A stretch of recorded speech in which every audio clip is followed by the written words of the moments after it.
Ako, I like that. The fact na sinabi mo yung kasinungalingan ng agad ng boy. Pero ikaw na rin pag-iwalay. Pero bakit ka umiyak?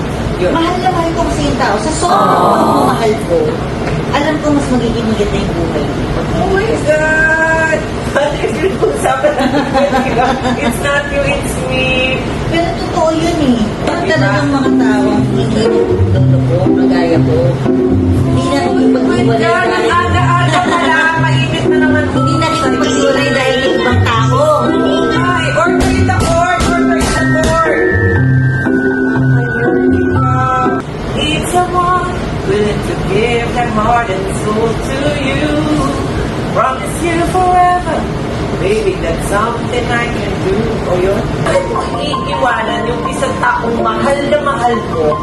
Tapos, sabi mo kasi hindi mo mabibigay sa kanya yung kailangan or mas better off siya sa iba. Eh, sinasabi mismo ng taong mahal na mahal mo na iniwanan mo na okay lang naman siya, hindi naman siya maluhok. Merong in between doon kung bakit dumating doon. Tama. Super man. Maraming paubaya, ako pa yung mali. Tell me, where did I go wrong?